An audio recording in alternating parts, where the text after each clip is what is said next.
Hello everyone, you all are welcome to clear nursing. आज हम बात करने वाले हैं AIIMS MSc nursing entrance exam sample question paper part 4 and this is the final video. मैंने आपको 4 पार्ट करवा दिए हैं 45 क्वेश्चंस के। तो आपके एक तरह से 2 पेपर हो चुके हैं सैम्पल पेपर, तो इतना काफ़ी है। आई थिंक इससे आपको थोड़ा आइडिया लग जाएगा कि आपकी तैयारी कितनी है। तो this is the final video for this exam. तो चलिए स्टार्ट करते हैं पहले क्वेश्चन से। What is the first aid for chemical splash in the eye? अगर केमिकल स्प्लैश हो गया है आई में तो सबसे पहले क्या करोगे? Cover the eye and seek help. आंख को कवर करोगे, हेल्प के लिए ढूंढोगे। Apply antibiotic drops, irrigate with clean water for 15 से 20 मिनट्स, रब द आई जेंटली। तो क्या करना है? कुछ नहीं करना है, पानी से धो लेना है 15 से 20 मिनट तक। Immediate flushing helps dilate and remove the chemical, preventing further damage. तो आप तुरंत अगर पानी से धो लोगे तो क्या होगा? जो केमिकल है वो डाइल्यूट हो जाएगा और रिमूव हो जाएगा, तो फर्दर वो डैमेज नहीं करेगा। तो ये ही करना है हमें, ठीक है। Next question, which insulin type has the fastest onset of action? तो कौन सा होगा? Regular insulin, NPH insulin, glargine and lispro. तो लिस्प्रो जो है वो सबसे ज्यादा फास्ट एक्ट करता है 10 से 15 मिनट के अंदर, तो इसका ऑनसेट होता है। तो इस insulin lispro is rapid acting with onset in 10 से 15 minute. Next question, which condition is characterised by inflammation of the liver? Liver का इन्फ्लामेशन के लिए कौन सा कंडीशन है? Which condition is characterised by मतलब अगर लीवर का जो है इन्फ्लामेशन हो चुका है तो कौन सा लक्षण दिखाई देगा? तो hepatitis, you all know about it, ठीक है। तो ये तो सिंपल सा क्वेश्चन हो गया। नेक्स्ट क्वेश्चन, ये इंपॉर्टेंट है। अ पल्स प्रेशर 30 mmHg क्या इंडिकेट कर रहा है? Normal, hypertensive crisis, narrow pulse pressure, wide pulse pressure. तो आपको सबको पता है कि नॉर्मल पल्स प्रेशर कितना होता है? 40 होता है, ठीक है। और अगर 30 वो दिखा रहा है तो इसका मतलब क्या है? हाइपोवोलेमिया हो चुका है, शॉक की कंडीशन हो चुकी है। तो ये ध्यान रखो कि नॉर्मल पल्स प्रेशर 40 होता है, इससे कम गया तो पेशेंट हाइपोवोलेमिया या शॉक की कंडीशन में जा रहा है। Next question, a pregnant woman at 28 weeks gestation reports leg cramp. तो देखो लेग का क्रैम्प हो रहा है। Which nutrient is likely deficient? तो क्रैम्प जब आते हैं तो कैल्शियम की कमी से आते हैं, ये आपको सबको पता है। तो calcium deficiency often leads to muscle cramps and specially in pregnancy. देखो मसल वीकनेस अलग है। मसल वीकनेस होगा तो ज्यादातर किसको बोलते हैं कि पोटेशियम के कारण हुआ है, पोटेशियम के कारण हुआ है। क्रैम्प आ रहे हैं तो क्रैम्प मतलब सी से सी याद रखो, क्रैम्प आ रहे हैं तो कैल्शियम की कमी के कारण हो रहा है। Next question, which infection is screened by VDRL test? ठीक है, विडाल टेस्ट है एक तरह से ये। Syphilis, gonorrhoea, HIV and tuberculosis. तो जो VDRL टेस्ट है वो किसके लिए किया जाता है? सिफिलिस के लिए किया जाता है। Is a non treponemal screening test for syphilis. Next question, which cardiac enzyme is most specific for myocardial infarction? MI के लिए सबसे मोस्ट स्पेसिफिक कार्डिक एंजाइम कौन सा होता है? तो आपको सबको पता है ट्रोपोनिन आई। इससे बेस्ट तो कुछ है ही नहीं अगर आपको MI का पता लगाना है। तो ये कार्डिक स्पेसिफिक मार्कर है। इवॉल्वेट्स फॉर डेज पोस्ट MI होने, हार्ट अटैक आने के 7 दिन के बाद तक भी ये बड़ा होता है। अगर आप 7 दिन बाद ही पता लगाओगे कि इस पेशेंट को हार्ट अटैक आया था कि नहीं आया था, तो आप इस टेस्ट से, ट्रोपोनिन आई से, इस मार्कर से आप पता लगा सकते हो। Next question, which is the earliest sign of increase intracranial pressure? तो इंट्राक्रैनियल प्रेशर इंक्रीज होते सबसे पहले दिमाग के सिम्टम्स आएंगे, हेडेक इजिली, या फिर क्या होगा? LOC, loss of consciousness, restlessness होगा, लेथार्जी होगा पेशेंट, ठीक है। तो headache is a non specific but early sign of raised ICP। Which is the hallmark symptom of Parkinson disease? Parkinson disease जब भी आपको मिले तो क्या होगा? रिजिडिटी, ठीक है। रेस्टिंग ट्रिमर, ये ध्यान रखना। इंटेंशनल ट्रिमर नहीं होगा, रेस्टिंग। रेस्टिंग का मतलब क्या है कि हाथ नीचे, मतलब आप कुर्सी पे बैठे हो, आप कोई मूवमेंट नहीं कर रहे, हाथ आराम से रखा हुआ है, फिर भी थोड़ा थोड़ा हिल रहा है, तो ये क्या है? पार्किंसन डिजीज का हॉलमार्क सिम्टम्स है, ठीक है। तो रेस्टिंग ट्रिमर, देखो resting tremor, rigidity and bradykinesia define parkinsonism. Next question, average head circumferences of newborn. Newborn का एवरेज हेड सर्कमफ्रेंसेस कितना है? 35 सेंटीमीटर होता है न्यूबॉर्न का, ठीक है। larger than chest circumferences. Which lung sound indicate fluid in the alveoli? तो crackles क्या दर्शाता है कि लंग्स के अंदर फ्लूइड भरा हुआ है. स्ट्राइडर आता है तो स्ट्राइडर क्या दर्शाता है कि ऑब्स्ट्रक्शन हो चुका है अपर एयरवे में, इंक्यूबेशन कर दो, नहीं पेशेंट जो है वो मर जाएगा. इमरजेंसी कंडीशन है. अगर पेशेंट स्ट्राइडर निकाल रहा है साउंड तो अपर एयरवे ऑब्स्ट्रक्शन हो चुका है. Next question. The most appropriate needle size for IM injection in adult में IM इंजेक्शन लगा रहे हो तो निडल का साइज कितना होगा? 21 गॉज होगा. ठीक है, 21 गॉज होगा. Typically use for IM injection in adults. Next question. A normal newborn should void urine with in. एक न्यूबॉर्न बच्चा है नॉर्मल तो उसको कितनी देर में, कम से कम इतनी देर में तो उसको पहला सुसु कर देना चाहिए, यूरिन पास आउट कर देना चाहिए. कितना? 24 आवर्स के अंदर, एक दिन के अंदर अंदर उसको यूरिन आ जाना चाहिए. अगर नहीं आया तो ऑब्स्ट्रक्शन है, ये ध्यान रखना. ठीक है, या फिर वो बहुत डिहाइड्रेटेड है बच्चा. Which cranial nerve control facial expression. तो फेशियल एक्सप्रेशन हो गया तो फेशियल नर्व कौन से नंबर की होती है? 7 नंबर की होती है. क्रेनियल नर्व 7 जो फेशियल नर्व है. The facial nerve 7 is responsible for facial muscle movement and expression. Next question. Which is the clinical sign of right sided heart failure. Right side heart failure आ गया तो वही कौन सा?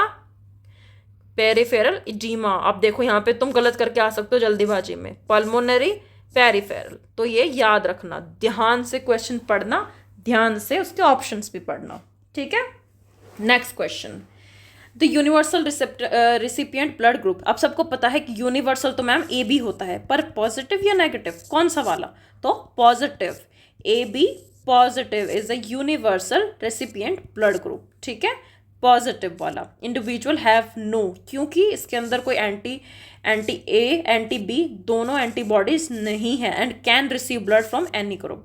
अ common side effect of ACE inhibitors like Anapril is dry cough. ये मैंने आपको बताया था, फार्माकोलॉजी नोट्स खरीद लो, उसमें बहुत अच्छे समझा रखा है.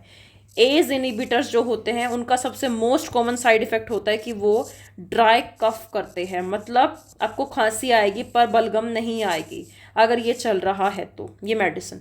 और जब ऐसा होने लग जाता है साइड इफेक्ट तो डॉक्टर चेंज कर देते हैं दवाई. अगर पेशेंट को हो रहा है कि ड्राई कफ तो ये दवाई स्टॉप होगी, दूसरी चलेगी. ठीक है, एनाप्रिल बंद हो जाएगी. Next question. ठीक है, क्यों हो रहा है ऐसा? एज इनहिबिटर ड्राई कफ क्यों कर रहे हैं? Cause accumulation of bradykinins leads to persist dry cough. Next question. Which condition is characterised by protrusion of abdominal contents through the inguinal canal. Inguinal canal से अगर एब्डोमिनल जो भी है organ protrusion हो रहा है तो ये क्या दर्शाता है? हर्निया. सिंपल सी बात है, हर्निया हो रहा है. Inguinal hernia involve tissue protrusion through the abdominal wall via inguinal canal. तो ये क्यों हुआ? क्योंकि वहाँ की वॉल जो थी एब्डोमिनल वॉल वो वीक थी, इसलिए ऐसा हुआ. विच vaccine is contraindicated in pregnancy. Pregnancy में कौन सी नहीं देते? तो लाइव वाली नहीं देते. लाइव वाली कौन सी? MMR है. Simple answer. ठीक है. Next question. A 5-year-old child with barking cough and stridor. देखो स्ट्राइडर आ गया यहाँ पे. ठीक है, बार्किंग कफ आ रहा है तो ये किस में होता है? क्रूप में होता है. तो ये क्या है? एक इमरजेंसी है कंडीशन. ठीक है, इमरजेंसी कंडीशन है. बैक्टीरियल क्रूप देखने को मिलेगा तो वो तो और भी है. लाइक एक क्वेश्चन आता था एनक्लेक्स में ऐसा है कि बच्चा है, रात को उसको स्ट्राइडर साउंड आ रही है, पता चला उसको बैक्टीरियल एपिग्लोटाइटिस है या बैक्टीरियल क्रूप है, तो क्या करेंगे? तो इंट्यूबेट करेंगे अर्ली, और वो इमरजेंसी कंडीशन है. Next question.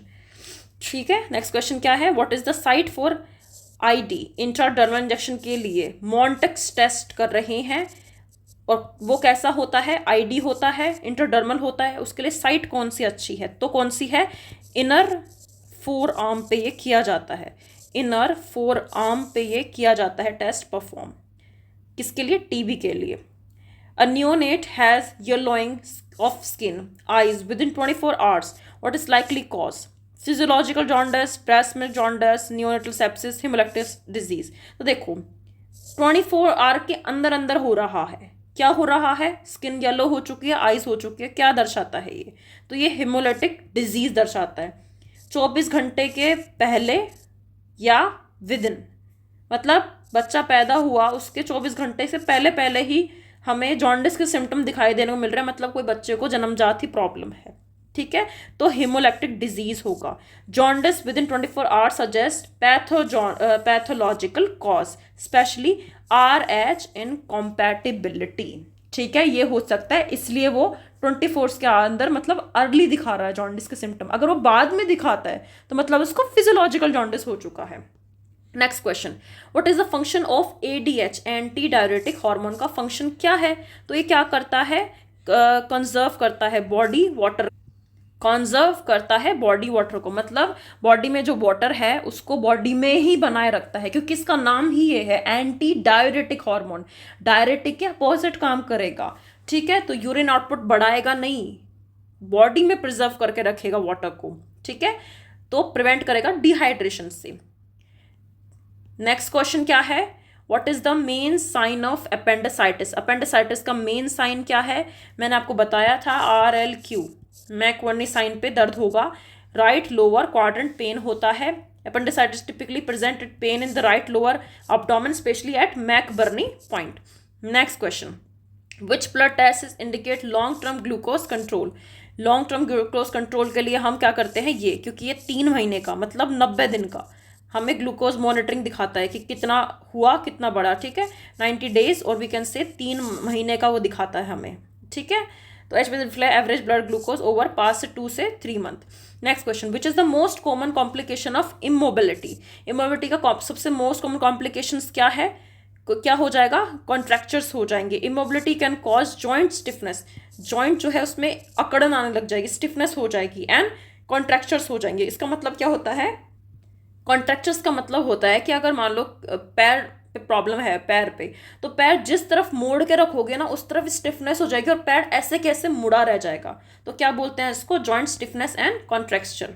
Next, what is the position for a patient during lumbar puncture? Lumbar puncture करते हैं तो C शेप का पोजीशन बनता है, ठीक है, ये पेशेंट का क्या है, नेक है, ये पेशेंट है, ये पेशेंट का चेस्ट है, ये पेशेंट अपने पैर जो है वो ऐसे मोड़ देगा। आप सोते हो ना कई बार पैर मोड़ के एक तरफ करवट लेके पैर मोड़ के सोते हो और नीज को, घुटनों को पेट की तरफ कर लेते हो, तो C शेप पोजीशन बन जाएगी, तो यहाँ पे स्पाइन जो है वो अच्छे से दिखाई देगी, तो लंबर पंचर में ऐसा पोजीशन करते हैं, तो इसको क्या बोलते हैं, lateral with knees to chest. Lateral position, knees जो है, घुटने जो है वो हम चेस्ट की तरफ कर लेते हैं या फिर अब्डोमेन की तरफ कर लेते हैं। Next question, what is the action of beta blockers in hypertension?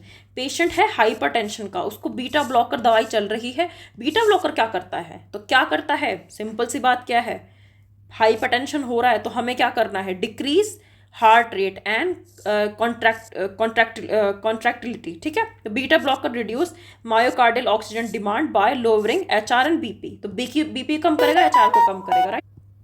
Next question, when caring for a client with, ये इंपॉर्टेंट क्वेश्चन है, when caring for a client with neutropenia, patient को न्यूट्रोपीनिया है तो नर्स क्या करेगी, avoid fresh fruits नहीं देने हैं उसको। क्यों ma'am?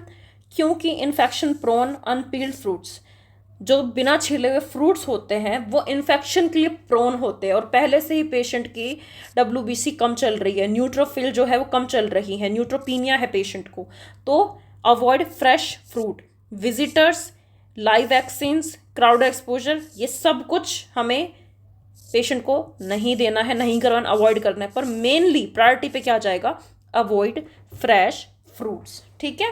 Next question, what is the ideal site for IM injection in infant?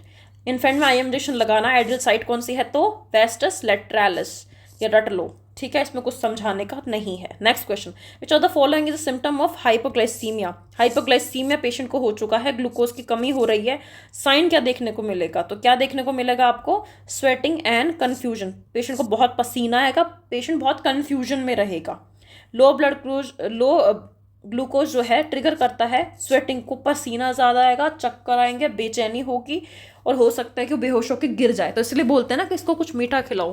वो होते हैं ना कुछ पेशेंट होते हैं, अपने आसपास देखो कि मुझे चक्कर आ रहे हैं, मुझे है ना BP उसकी सॉरी मुझे ना इसकी ग्लूकोज की दिक्कत है, मेरे ना ग्लूकोज है, मुझे ब्लड ग्लूकोज का प्रॉब्लम है, तो उसको चक्कर आने लग जाते हैं, बेचैन लग जाएगी, पसीने आएंगे, तो बेहोश होकर लोग गिर भी जाते हैं, तो उनको कुछ मीठा खिलाया जाता है ताकि वो नॉर्मल हो जाए, तो hypoglycaemia.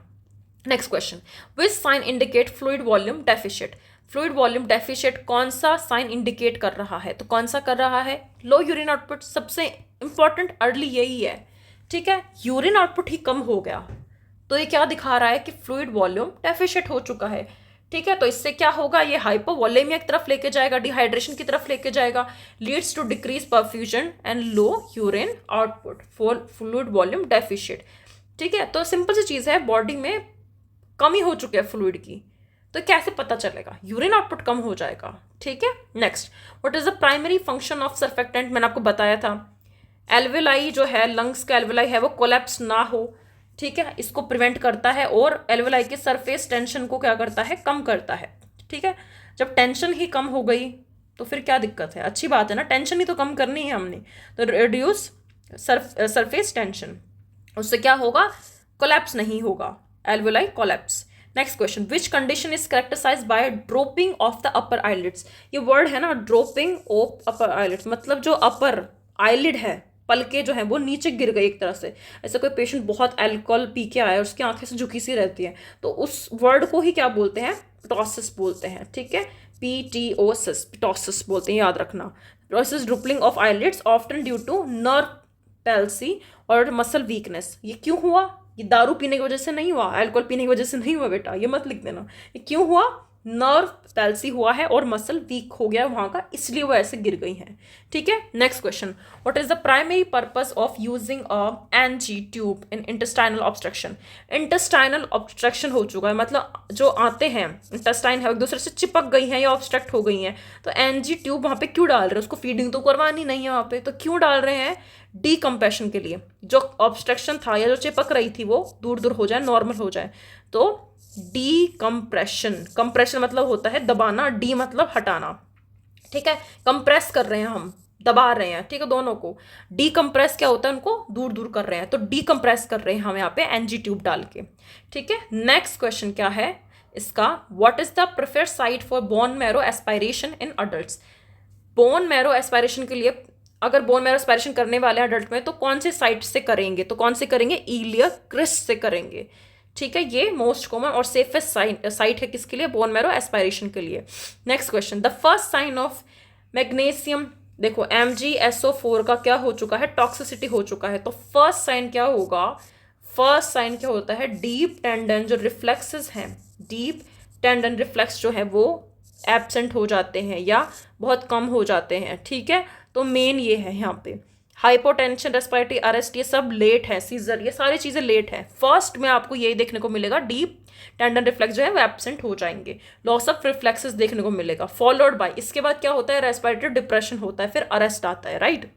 Next question, a seizure with COPD should be encourage to do which breathing exercise? Patient को COPD है, अच्छे से सांस नहीं ले पाएगा, ठीक है, CO2 बाहर नहीं निकाल पाएगा और O2 इनहेल नहीं कर पाएगा, तो कैसे उसको सांस दिलाना है? कौन सी एक्सरसाइज अच्छी रहेगी जिससे वो ब्रीथ कर पाए?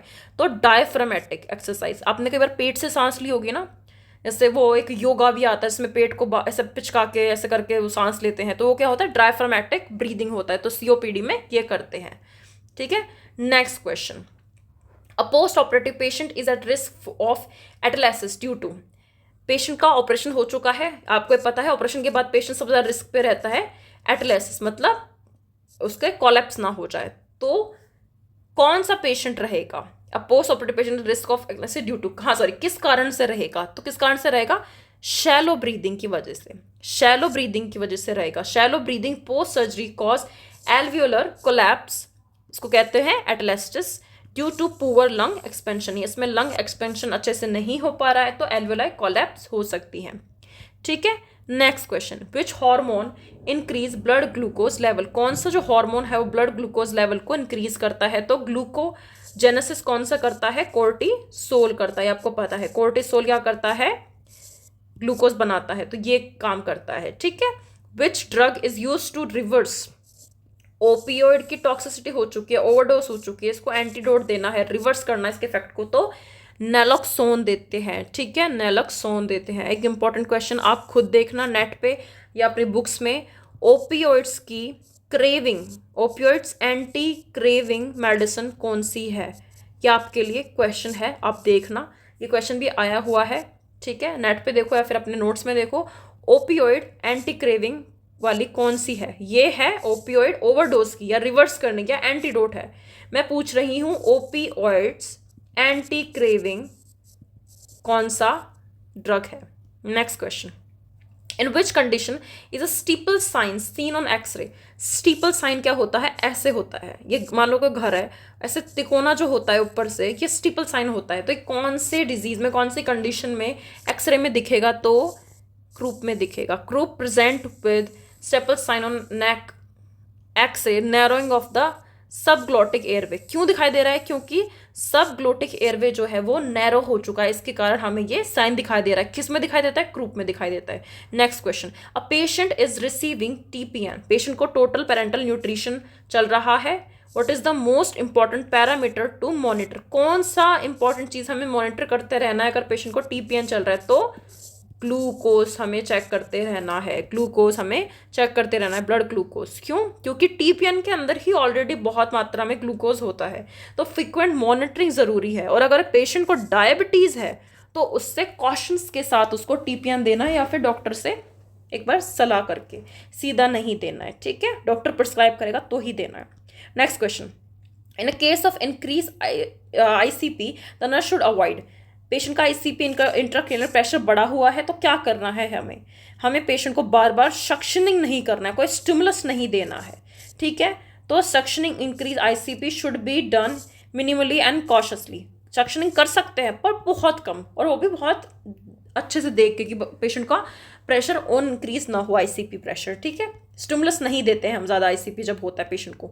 Next and last question, Apgar score assessed at, ये मैंने आपको बताया था 0 से 10 इसका स्केल होता है, ठीक है? 5 चीज़ें चेक करते हैं इसमें, और पहले 1 मिनट पे करते हैं, बच्चा पैदा होने के 1 मिनट पे, बच्चा पैदा होने के 5 मिनट पे, तो 2 टाइम इसको चेक करते हैं। तो सी इसका आंसर है। तो ये हो गया आपका पार्ट 4। आई होप आपको क्वेश्चन अच्छे लगे होंगे, समझ में आए होंगे।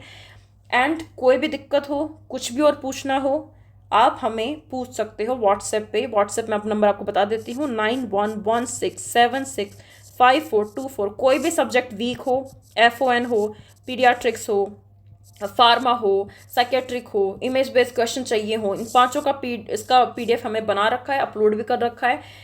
इसका लिंक जो है आपको डिस्क्रिप्शन में मिल जाएगा, आप वहाँ से जाके परचेज कर सकते हो। परचेज करने के बाद आपको समझ नहीं आ रहा कि PDF कैसे डाउनलोड करें मैम, तो व्हाट्सएप नंबर पे मैसेज कर देना, वेरीफाई करके आपको PDF भेज दिया जाएगा आपके व्हाट्सएप नंबर के ऊपर। टेलीग्राम ज़रूर ज्वाइन कर लेना, टेलीग्राम के ऊपर कुछ ना कुछ इंपॉर्टेंट चीज़ आती रहती है। फिर आप बोलोगे कि मैम कई बार ऐसा भी होता है कि वीडियो नहीं बना पाते हैं, फिर भी कुछ क्वेश्चन बता देते हैं, प्रैक्टिस करवा देते हैं टेलीग्राम के ऊपर ही, क्योंकि आपको सिर्फ देखना है, ठीक है? हम अपलोड करते रहते हैं क्वेश्चंस वहाँ पे, और बहुत इंपॉर्टेंट होते हैं। सो दैट्स वाई आप वहाँ पे भी हमें ज्वाइन कर सकते हैं। सबका लिंक, नोट्स का एंड टेलीग्राम का लिंक आपको डिस्क्रिप्शन में मिल जाएगा। और मैं आपको थोड़ा एक बार वेबसाइट बता देती हूँ कि कैसा है, कैसे आप कर सकते हो वहाँ से परचेज। डिजिटल नोट्स है, ये मत बोलना कि मैम बुक्स कब घर आएंगी, बुक्स नहीं बेटा, डिजिटल नोट्स है। एक बार पढ़ना, गारंटी देती हूँ उस चीज़ की, तो मैं खुद बोलोगी कि मैम इससे बेटर नोट्स ना मैंने आज तक लाइफ में देखे। तो ये था पार्ट 4। तो मैंने आपको 2 सैम्पल पेपर पूरे करवा दिए हैं। आपके एग्जाम के लिए आपको बहुत बहुत बेस्ट ऑफ लक।